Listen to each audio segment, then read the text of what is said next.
Hi everyone, welcome back to another NHL team preview. Right now, we're talking about the St. Louis Blues. Last year, they finished 4th in the West, only to be eliminated by the LA Kings in the first round. For the second straight year, they were eliminated by the Kings. Ken Hitchcock is now in his 3rd year with the Blues, and this is a team built around strong goaltending and strong defense. Very big and physical team. But the question in goal is, who is the number one? Is it Yaroslav Halak? Is it Brian Elliott? Is it Jake Allen? Really, this is probably the best trio you could have, but the question is, who's number one? They're lucky that they don't have to worry about anyone getting injured because there's not much of a drop-off between the three.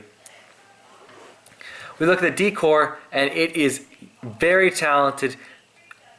Alex Pietrangelo and Kevin Shattenkirk are two very good young defensemen. Expect them to be patrolling the Blues blue line for the next several years as a legitimate top pairing, one of the best top pairs that you can see in the NHL. They're going to log 25 minutes a game. And then you have two former Flames, Jay Bouwmeester, Jordan Leopold. Expect them to log around 20 minutes a game. And this is how deep you are. Barrett Jackman and Roman Polak are your 5th and 6th defensemen. That would almost be a second pairing for most teams. They're a luxury for the Blues. That's their final pairing. So, much like other teams in the Central Division, the Blues are going to try to win games 3-2 because they do not have a lot of offensive firepower and they are very deep defensively. Their big off-season acquisition was signing Derek Roy. Expect him to compete for the number one center's job. They also traded David Perron for Magnus Paajarvi, the young, talented winger that the Oilers seemingly gave up on. Former 10th overall pick. Has shown some skill, but inconsistency.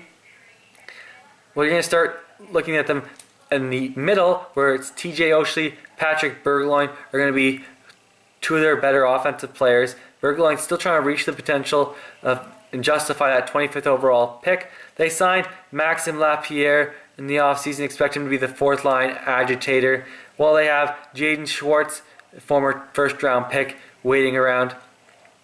On the wings, they signed Brandon Morrow. He'll be a good 3rd line player who can kill penalties, draw some penalties.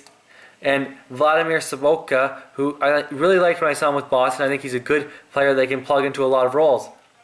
And then you look at players that could be playing along the right side.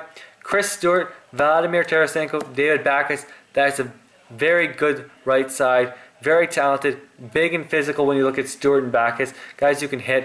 And then you look at the bottom guys, it's Alex Dean and Ryan Reeves. I really like this team. I think this is again going to be a team that finishes around 3rd or 4th in the conference. I think they just fall short in the Central Division. I think Chicago is slightly better than the Blues.